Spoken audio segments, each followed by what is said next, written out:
సత్య టాక్స్కి స్వాగతం. నేను సిహెచ్వివి సత్యనారాయణ. రాజ్యం వీరభోజ్యం అనేది ఒక సామెత ఉంది. అంటే ఇప్పుడు మనకి డెమోక్రసీ వచ్చింది, రాజ్యాంగబద్ధమైన పాలన సాగుతుంది, ఇవన్నీ ఎన్ని చెప్పుకుంటున్నా సరే ఇప్పుడు ఎవరైతే ఇప్పుడు ఆ, ఆ, వీరులు వీరులు అంటే ఇక్కడ డెఫినేషన్ ఇప్పుడు ఎవరైతే ఎవరి దగ్గర కత్తి ఉందో, ఎవరి దగ్గర ఆయుధం ఉందో, ఎవరి దగ్గర డబ్బు ఉందో, ఇప్పుడు డబ్బు కూడా ఒక వెపన్ లాగా పనిచేస్తుంది. భుజబలం, మజిల్ పవరు, మనీ పవరు, వీటన్నిటితోటి ఇప్పుడు రాజ్యాన్ని ఎవరైనా సాధిస్తున్నారు.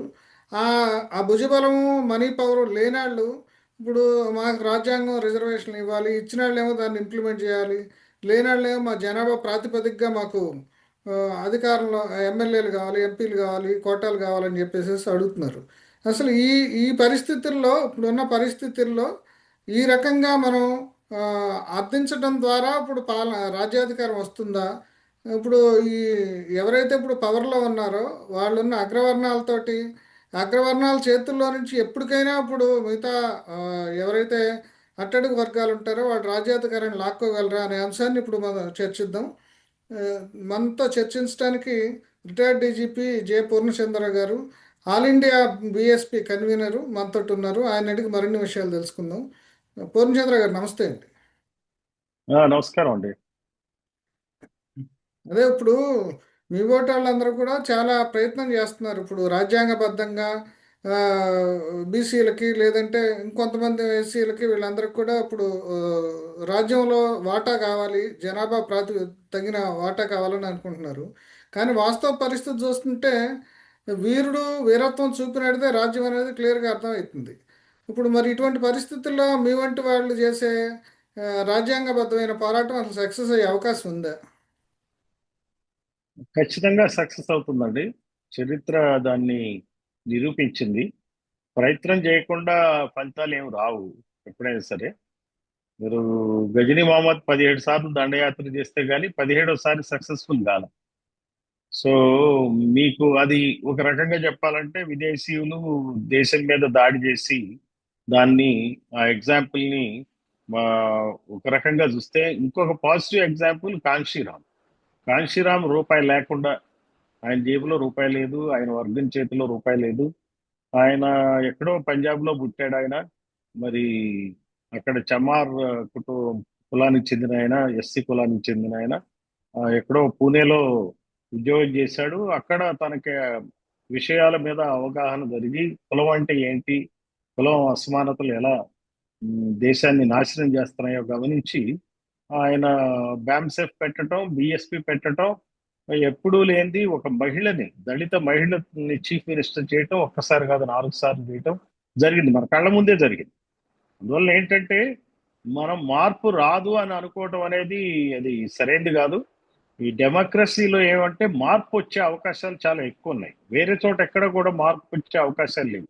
ఒక కమ్యూనిస్టు నియంతృత్వ పాలనలో కానీ, లేకపోతే డిక్టేటర్షిప్ లో కానీ మనకి ఇట్లాంటి మార్పులు రావు.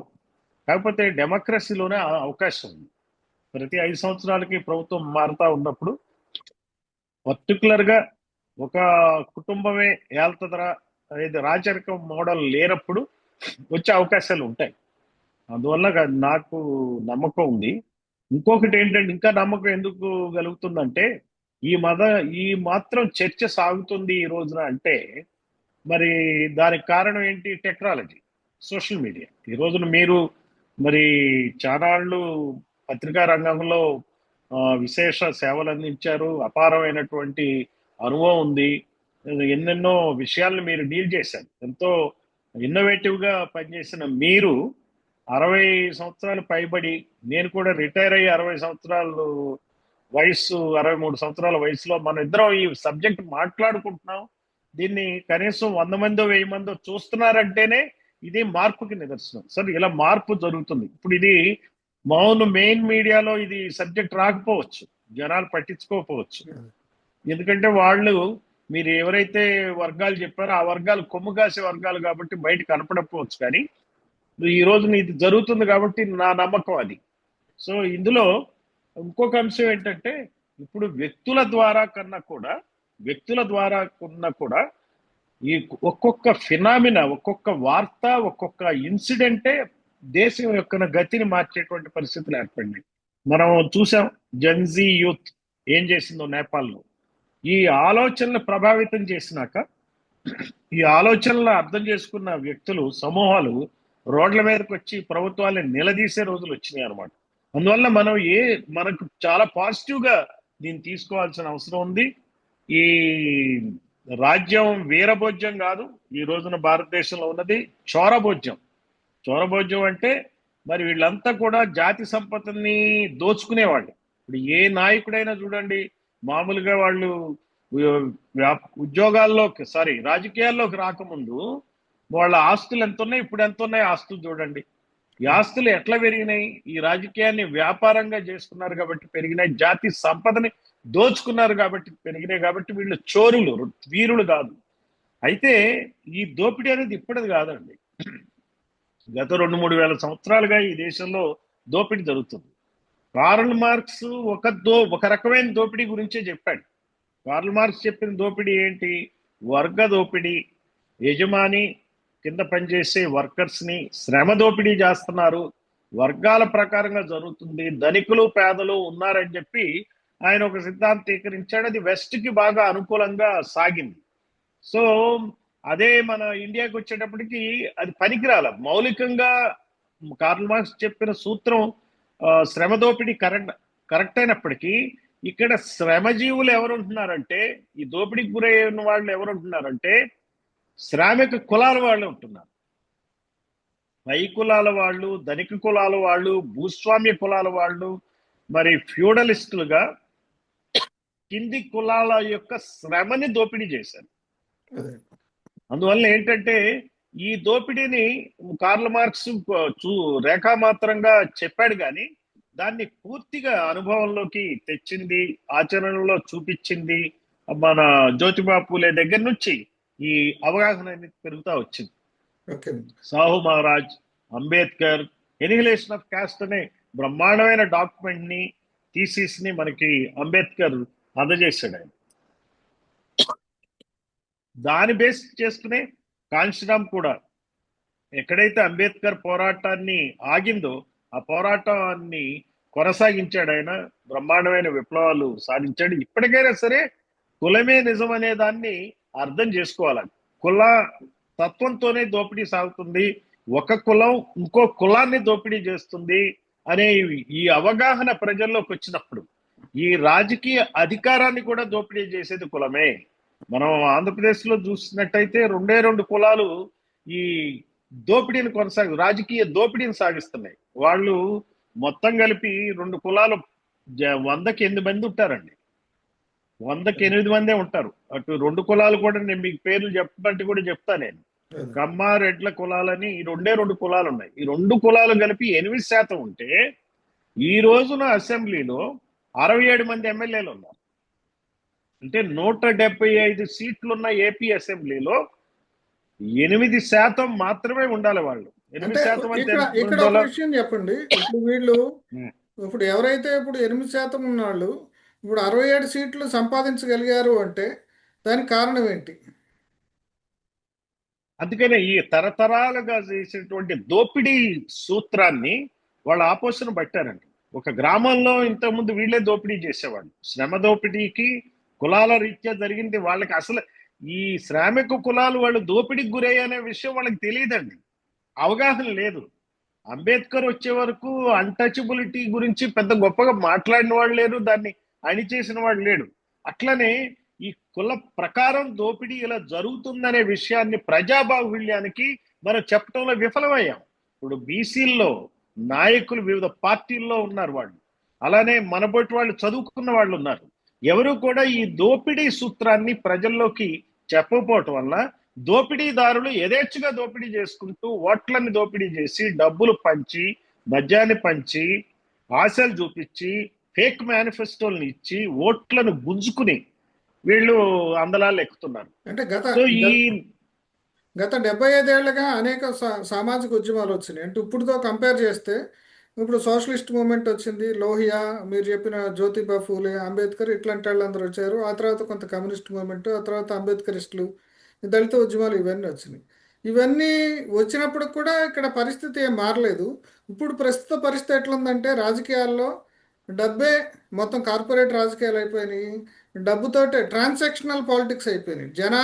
ఈ జనానికి డబ్బులు ఇచ్చి ఓట్లు కొనటం కంటే కూడా ఇప్పుడు గవర్నమెంట్ డబ్బుతోటే ఇదిగో పెన్షన్ 10,000 ఇస్తా అని 5,000 ఇస్తా ఇట్లా రకరకాల అంటే చంద్రబాబు వచ్చాకే అసలు ఈ డబ్బు ప్రభావం పెరిగిందంటారు. ఇప్పుడు అసలు ఎవరు డబ్బు లేకుండా డబ్బు ఖర్చు పెట్టకుండా దీంట్లోకి ఎమ్మెల్యేగా కానీ ఎంపీగా కానీ గెలిచే పరిస్థితి లేదు. 40 నుంచి 30 కోట్లు అట్లా ఖర్చు అవుతుంది.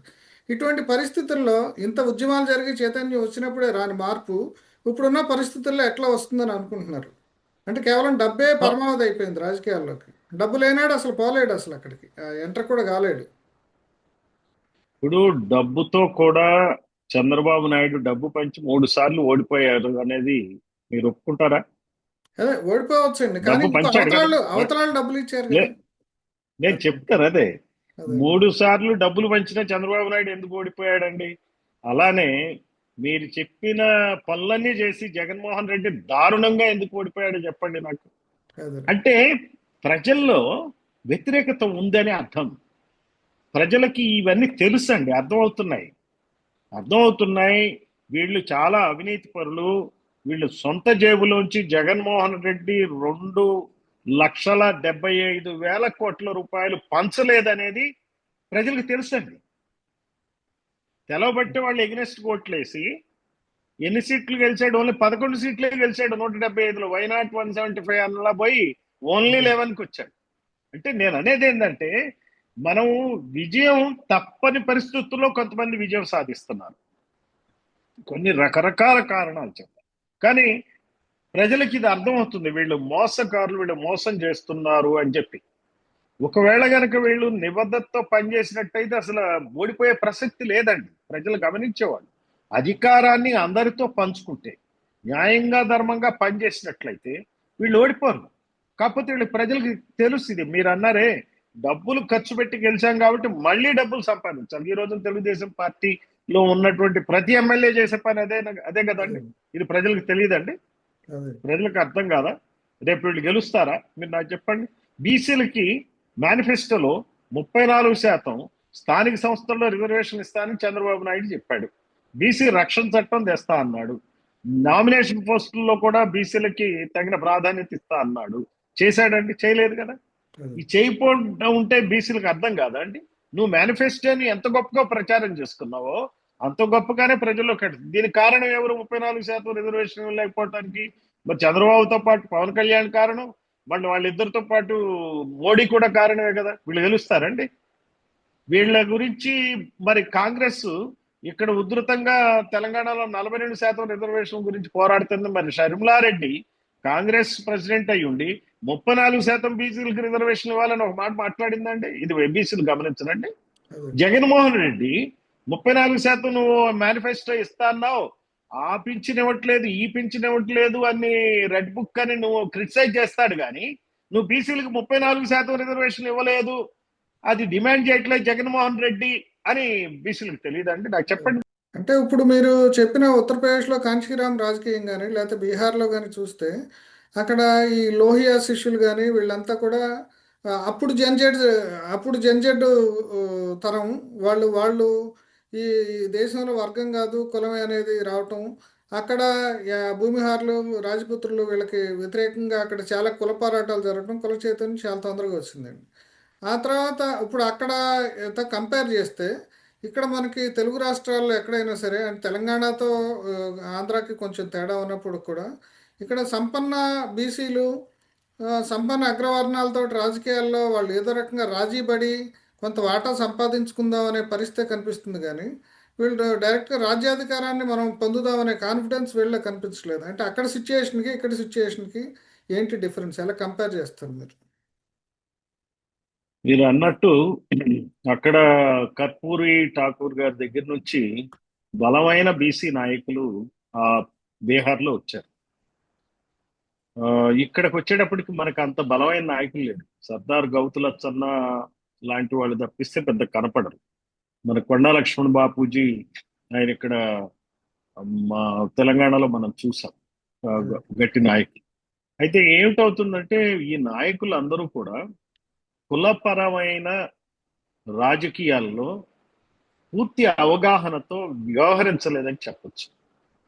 నాయకుల అవగాహన ఎప్పుడు కూడా కొంచెం ఉదారవాదం వైపు వెళ్ళింది. ఇప్పుడు కూడా మనం చాలా మంది చూస్తాం. ఇప్పుడు ఏమిటంటే, నాకు ఒక మిత్రుడు ఒక డిస్కషన్ లో, రెడ్డి మిత్రుడే ఒక ఆయన అన్నాడు, ఏంటిది ఈ సబ్జెక్ట్ ఇంత ఇలా మాట్లాడుతున్నారు ఏంటి అని అంటే, నేను చెప్పాను, తెలంగాణలో 1,02,000 మంది మాత్రమే వెలమలు ఉన్నారు. వాళ్ళకి 13 మంది ఎమ్మెల్యేలు ఉన్నారు ఈ రోజున. అంటే ప్రతి 7,000 వెలమలకి ఒక వెలమ, ఒక ఎమ్మెల్యే ఉన్నారు. అలాగే మీకు 2.5 కోట్ల మంది బీసీలు ఉంటే వాళ్ళకి కేవలం 19 మంది ఎమ్మెల్యేలు.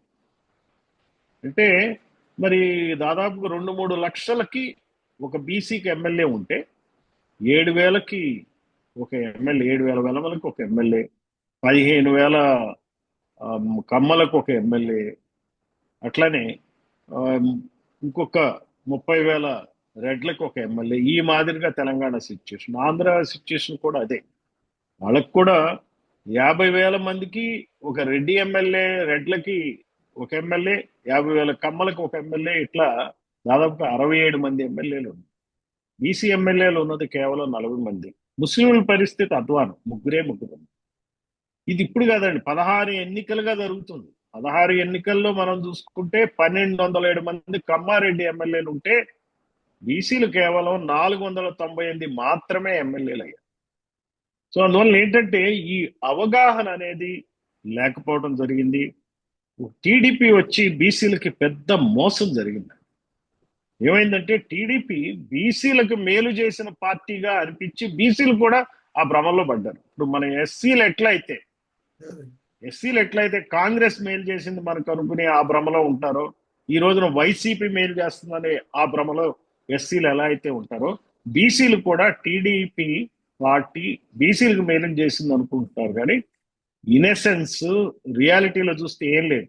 ఒక యనమల రామకృష్ణుడి కుటుంబమో, వాళ్ళ 2-3 బీసీ కుటుంబాలు తప్పితే అందులో బాగుపడిన కుటుంబాలు ఏం లేవు. యనమల రామకృష్ణుడు లాంటి కుటుంబం కూడా ఏం చేస్తుందంటే, యాదవుల మొత్తంలో కూడా గుత్తాధిపత్యం తీసుకుంటే మిగిలిన యాదవులు పైకి రానివ్వదు. ఎక్కువ మంది యాదవ్ ఎమ్మెల్యేలు వస్తే ఆయన నాయకత్వానికి ఛాలెంజ్. కాబట్టి బీసీ నాయకులు ఈ బీసీ వాదాన్ని అణిచివేయటంలో వీళ్ళు నంబర్ 1 అనొచ్చు. అంటే వీళ్ళు సహాయకారులుగా ఉన్నారు. అటు కమ్మ నాయకులకు కానీ, ఇటు రెడ్డి నాయకులకు కానీ, బీసీ నాయకులకే వాళ్ళకి వత్తాసు పలకటంతో వాళ్ళ యొక్క కెరీర్ ని, వాళ్ళ కుటుంబాల భవిష్యత్తును చూసుకున్నప్పుడు యనమల రామకృష్ణ చూడండి, 8 సంవత్సరాలు పాలిటిక్స్ లో ఉన్నాడు. ఆయన వల్ల యాదవులకి ఏం ఒరిగింది, బీసీలకి ఏం ఒరిగింది చెప్పండి. కూతురు ఇప్పుడు ఎమ్మెల్యే అయింది, అల్లుడేమో ఏలూరు ఎంపీ అయ్యాడు, వియంకుడు కూడా ఒక చోట ఎమ్మెల్సీనో రాజ్యసభ మంత్రినో అయ్యాడు. అంటే నేను అనేది ఏంటంటే, వీళ్ళు ఈ ఈ కులాల నుంచి, కమ్మారెడ్డి కులాల నుంచి బీసీ కులాలు పైకి వచ్చిన కుటుంబాలు రాజకీయాన్ని ఆపోసన బట్టి ఆ రాజకీయాన్ని, అదే రాజకీయాన్ని వాడుకుని డబ్బు సంపాదించి వాళ్ళ కుటుంబాలే పైకి రావాలనే ధోరణితో పనిచేయటం వల్ల బీసీలకు అన్యాయం జరిగింది. సో ఇక్కడ టీడీపీ రావటంతో బీసీలకు తీవ్రమైన, ఈ రోజు ఇప్పటికైనా గమనించాలి, టీడీపీ వలన బీసీలకు అన్యాయం జరిగింది, వైసీపీ కాంగ్రెస్ వలన ఎస్సీలకు అన్యాయం జరిగింది, మరి అలాగే ముస్లింలకు అన్యాయం జరిగింది, అలానే ఎస్టీలకు కూడా ఈ పార్టీల వలన అన్యాయం జరిగింది. వీళ్ళు మన ఓటు బ్యాంకుల కింద తీసుకుని, ఈ ఓటు బ్యాంక్స్ ఏవైతే ఉన్నాయో, ఈ పిన్ నెంబరు ఈ కమ్మారెడ్డి కులాల దగ్గరే ఉంది. ఈ ఓటు బ్యాంకులు, ఎస్సీ ఎస్టీ బీసీ ఓటు బ్యాంకులు, ముస్లిం ఓటు బ్యాంకుల పిన్ నంబర్, బ్యాంక్ అకౌంట్ మనది, పిన్ నంబర్ వాళ్ళది. ఇది గమనించాలి. ముఖ్యంగా బీసీ ఎస్సీ ఎస్టీ మైనారిటీ సోదరులు, మిత్రులు అందరూ కూడా గమనించాలి ఈ రోజున. అందువల్ల బీసీల నాయకులు ఇక్కడ బీసీలకే అన్యాయం చేశారు. ఇప్పటికి కూడా బీసీ సంఘాలు ఆంధ్రప్రదేశ్ బయటికి రావట్ల. 34% రిజర్వేషన్లు ఇస్తున్నానని చెప్పి చంద్రబాబు నాయుడు ప్రకటించినప్పుడు దాన్ని క్వశ్చన్ చేసే బీసీ నాయకులు కనపడట్లా. ఈ బీసీ నాయకులు కొంతమందికి ఏం చేస్తుంది, పాలక కులాల వాళ్ళు ఏం చేస్తున్నారు, నేను నీకు ఎమ్మెల్సీ ఇస్తా, నీకు అది ఇస్తా, 26లో ఇస్తా, 27లో ఇస్తా, నామినేటెడ్ ఎమ్మెల్సీ ఇస్తా అని చెప్పి భ్రమలు పెడుతుంటే వీళ్ళు చప్పగా చల్లారి కూర్చున్నారు అనమాట. ఓహో మనకు వస్తుందిలే అని, అంటే ఫీల్ గుడ్ ఫ్యాక్టర్ని క్రియేట్ చేస్తున్నారు. ఫీల్ గుడ్, వీళ్ళకి ఆశ చూపిస్తున్నారు, పదవి ఆశ చూపించి బీసీ ఉద్యమానికి నిజంగా చెప్పాలంటే ఒక రకంగా ద్రోహం చేస్తున్నారు. ఇప్పుడు తెలంగాణలో ములాయం సింగ్, లాలూ ప్రసాద్ యాదవ్ లాంటి వాళ్ళు ఇప్పుడు వాళ్ళు కూడా వారసత్వం రాజకీయాలు వాళ్ళ పిల్లల్ని భార్యని తీసుకొచ్చినప్పుడు కూడా అక్కడ వాళ్ళు అంతకు ముందు ఉన్న ఎస్టాబ్లిష్మెంట్కి వ్యతిరేకంగా ఎదురు తిరిగి వాళ్ళు ఇప్పుడు అదే మీరు చెప్పిన యలమల రామకృష్ణుడు క్యాస్టే వాళ్ళు కూడా ఎదురు తిరిగి వాళ్ళు ఒక ఎస్టాబ్లిష్ అయ్యి వాళ్ళు అధికారంలోకి వచ్చారు. ఇప్పుడు ఇక్కడ అట్లా ఎందుకని ఇప్పుడు తెలుగుదేశం మీద ఎదురు తిరగటమో లేదంటే తెలుగుదేశంలో మళ్ళీ అక్కడ కూడా మళ్ళీ నాదెళ్ల భాస్కరరావు చీలిక తీసుకొచ్చాడు, మళ్ళీ చంద్రబాబు నాయుడు రెండోసారి వచ్చాడు. కానీ వీళ్ళు ఎవరు, ఎందుకంటే ఇప్పుడు బలమైన నాయకులు ఉన్నారు, డబ్బున్న వాళ్ళు ఉన్నారు ఉత్తరాంధ్రలో, గోదావరి జిల్లాల్లో, అయినా సరే ఎవరు ఎందుకు ధైర్యం చేయలేకపోతున్నారు? అంటే అక్కడ పరిస్థితికి ఇక్కడ పరిస్థితికి కంపారిజన్ ఏంటి ఆ ఆ నాయకులకి ఈ నాయకులకి? ఇక్కడ యాదవులకి, ఉత్తరప్రదేశ్ బీహార్ యాదవులకి చాలా తేడా ఉంది. అక్కడ యాదవులు భూస్వామి కులాలు, ఇక్కడ యాదవులు అంత భూస్వామి కులాలు కాదు. ఇది ఫస్ట్ రెడ్డి కమ్మ దాటినాకనే ఎవరైనా కాపులు వస్తారు. కాపుల తర్వాత మన పాపులేషన్ వైజ్ కూడా యాదవులు ఇక్కడ లార్జెస్ట్ నంబర్ 6% ఉన్నారు. జగన్మోహన్ రెడ్డి ప్రభుత్వం చేసిన లెక్కల ప్రకారం 6% ఉన్నారు. అందరికన్నా ఎక్కువ కాపులు 9.6% ఉంటే ఆ తర్వాత మాలలు మాదిగలు వస్తారు 8-9%లో. మాలలు 9%, 8% మాదిగలు వస్తారు. ఆ తర్వాత కాపులు 9.6, వారు దాదాపు ఒక చోటనే ఉంటారు, ఒక బ్రాకెట్లో. ఆ తర్వాత మీకు యాదవులు వస్తారు 6%. యాదవుల తర్వాత షేకులు వస్తారు. షేక్ ముస్లిమ్స్ పర్సంటేజ్ ఎక్కువ, అబౌవ్ 5%. ఆ తర్వాత 4%తో రెడ్లు వస్తారు, 4.8%తో రెడ్లు వస్తారు. ఆ తర్వాత వచ్చేటప్పటికి 3%తో వీళ్ళు వస్తారు, కమ్మలు. వీళ్ళకన్నా ఎక్కువగా గౌడ్లు, చెట్టి బలిజలు కలిపితే వీళ్ళకన్నా ఎక్కువ. సో ఈ రకంగా కాంపోజిషన్ ఉంది. అక్కడ యాదవుల పాపులేషన్ మోర్ దాన్ 10% ఉంటుంది. I think if I remember well 17% in Bihar. మనకి 6% ఉంటే అక్కడ 17%. తర్వాత బీహారు యాదవుల కన్నా యూపీ యాదవులు భూస్వాములు, పెద్ద కులం, బాగా డబ్బున్న కులం. అందువల్ల ఏంటంటే వాళ్ళు ఈజీగా ఫామ్ చేయగలిగారు. అంటే మీరు ఇందాక చెప్పారే, అర్ధబలం అనేది ఉంది. అంగబలం, అర్ధబలం. కమ్మారెడ్లకి అంగబలం, అర్ధబలం ఉంది. మరి మిగిలిన బీసీల కులాలన్నింటిలో కూడా అంగబలం, అర్ధబలం కొద్దో గొప్ప ఉన్నవాళ్ళు యాదవులు, గౌడ్లు. బట్ ఈ యాదవులు వాళ్ళకి కంపారిజన్ కాదు, ఈవెన్ 50% తక్కువ కిందే చెప్పుకోవాలి. కాకపోతే అందుకని చెప్పి వాళ్ళు రన్ చేయగలిగారు పార్టీ. ఒక్కోసారి ఒక్కొక్క నాయకుడు కూడా పుట్టడం అవసరం అండి, దేశానికి కానీ ప్రపంచానికి కానీ. ఒక ములాయం సింగ్ యాదవ్ కానీ, లల్లూ ప్రసాద్ యాదవ్ కానీ లోహియా పాలిటిక్స్ నుంచి, మరి ఆ సోషలిస్టిక్ ప్యాటర్న్ ఆఫ్ పాలిటిక్స్ నుంచి వాళ్ళు రావడం, ముఖ్యంగా ములాయం సింగ్ యాదవ్కి కాంశీరామ్ తోడవటం, first time Mulayam Singh Yadav chief minister అవటం అనేది జరిగింది. ఇవన్నీ కొన్ని ఫ్యాక్టర్స్ కలిసి రావడం. మనకు కూడా బ్రహ్మాండమైన ఆపర్చునిటీ వచ్చింది ఇక్కడ. కాంశీరామ్ 1994లో ఎన్టీ రామారావుతో కొన్ని సీట్ షేరింగ్కి, అలయన్స్కి మాట్లాడటం జరిగింది. దాదాపుగా ఖాయమైన పరిస్థితి. అది కనుక ఖాయమైన పరిస్థితి ఉంటే, కాంశీరామ్ పాలిటిక్స్ ఆంధ్రప్రదేశ్ కనుక ఎంటర్ అయ్యి ఉంటే, అప్పుడు ఆంధ్రప్రదేశ్ అంటే ఇప్పుడు తెలంగాణ కూడా కలిసింది కాబట్టి బ్రహ్మాండమైన మార్పులు వచ్చాయి. అందువల్ల ఒక్కోసారి ఏమవుతుందంటే చరిత్రలో కొన్ని తప్పులు జరుగుతాయి. బిఎస్పి ఆనాడు రాష్ట్ర బిఎస్పి చేసినటువంటి తప్పు నిర్ణయం వల్ల కాంశీరామ్ని వద్దు మనకి, ఎందుకంటే కారంచేడులో మా దళితుల్ని చంపడానికి కారణమైంది కమ్మకులమే కాబట్టి ఆ కమ్మకులానికి సంబంధించిన టీడీపీతో మనం పొత్తు పెట్టుకోవడం మంచిది కాదని సెంటిమెంటల్ గా ఫీల్ అయ్యారు. వాళ్ళ జెన్యునే నాయకులు కూడా ఒక్కోసారి ఏమవుతుందంటే, ఏం రాజకీయం లేదు కదా, రాజకీయం రాదు కదా. ఆ రోజున ఉన్నటువంటి నాయకులు, బిఎస్పి నాయకుల్లో రాజకీయంగా చూడలేదు, ఎమోషనల్ గా చూశారు. కానీ మనం రాజ్యాలు ఎట్లా ఉంటాయి చెప్పండి? ఒక రాజు ఇంకో రాజు మీద దండెత్తి వెళ్ళినప్పుడు, వాడిని ఓడించినప్పుడు, వాడి కూతుర్ని పెళ్లి చేసుకునో, కొడుకుని కూతురు ఈ కూతురు నా కొడుకు ఇచ్చో రాజ్యాన్ని కలుపుకుంటారు, అంతే కదండి. రాజీ పడతారు. అంటే రాజులకు మనకి రాజకీయం వచ్చు, వాళ్ళకి. మనకి బీసీ, ఎస్సీ, ఎస్టీ వర్గాలకి రాజకీయాలు చేయటం రాదు. రాజకీయ బానిసలుగా వ్యవహరించడం అనేది ఉండటం వల్ల మన దగ్గర ఇంకా ఆంధ్రప్రదేశ్ లో ఆలోచన ధోరణిలోనే ఉన్నారు. యాదవులు అందరూ కూడా తలుచుకున్న రోజున గౌడ్లందరూ కూడా తలుచుకున్న రోజున మనకు ప్రధానంగా మన యొక్క రాజకీయ అవకాశాలని దెబ్బతీస్తుంది కమ్మారెడ్లేరా అనే ఒక ఆలోచన వీళ్ళిద్దరికి వచ్చినప్పుడు మిగిలిన బీసీల్ని కలుపుకుంటే బ్రహ్మాండమైన మార్పులు వస్తాయి. అలానే మిగిలిన బీసీలు కూడా చూడాల్సింది ఎవరంటే ఈ యొక్క అవకాశాలు, రాజకీయ అవకాశాలని బీసీలకు దెబ్బ కొడుతుంది మన బీసీలు కాదు, మన యాదవులు, మన గౌడ్లు కాదు. ఆ రెండు ప్రధానమైన కులాలే వాళ్ళకి అన్యాయం చేస్తున్నాయి, మనకి అన్యాయం చేస్తున్నాయి అనేటువంటి స్పృహ బీసీల్లో రావాల్సిన అవసరం ఉంది. వచ్చిన రోజున ఏమవుతుందంటే 34% కాదండి రిజర్వేషన్, జనాభా దామాషా పద్ధతిలో రిజర్వేషన్లు వస్తాయి. అసలు మొన్న నేను తెలంగాణలో ఒక కార్యక్రమం ధర్నాకి హాజరయ్యానండి. 24వ తారీఖు నాడు ఇందిరా పార్క్ లో వాలంటరీగా 3-4 వేల మంది ధర్నాలో పార్టిసిపేట్ చేశారు. పొద్దు నుంచి సాయంత్రం వరకు జాతరలాగా సాగింది. అక్కడ ఒక నినాదం చెప్తాను, మీరు ఆశ్చర్యపోతారు. ఆ నినాదం విన్నారో లేదో నాకు తెలియదు. వాళ్ళ నినాదం మీరెంతో మీకంతే, మీరెంతో మీకంతే. కమ్మారెడ్డి వెలమలు మీరు ఎంతమంది ఉన్నారో మీరు అంతమందే ఎమ్మెల్యేలు ఉండాలా, అన్ని అవకాశాలు ఉండాలా. ఇది చాలా గొప్ప నినాదం కదండి.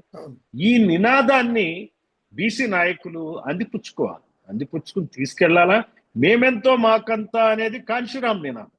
మేమెంతో మాకంత జనాభా దామాషా పద్ధతిలో మేము 50% పైగా ఉన్నాం కాబట్టి బీసీలం, మాది 175 సీట్లు, 90 సీట్లు మావే అంటాం ఒక ఎత్తు అయితే, మీరున్నది 8% కాబట్టి మీరు అసెంబ్లీలో ఉండాల్సింది కమ్మారెడ్లు కలిపి కేవలం 14-15 మందే, 67 మంది కాదు, 70 మంది కాదు అని తేల్చి చెప్పాల్సినటువంటి పరిస్థితులు ఈరోజు. ఆ నినాదంతో ముందుకెళ్ళాలి.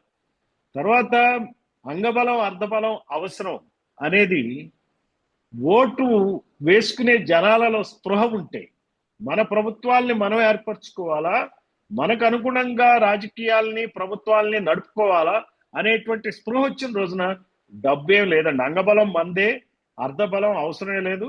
ప్రభుత్వ ఖజానా మొత్తం ఈ వర్గాల చేతుల్లో ఉన్నప్పుడు ఎవరో డబ్బు ఇవ్వాల్సిన అవసరం ఏముంది చెప్పండి. ఓకే, థ్యాంక్ యూ అండి. Okay, thank you.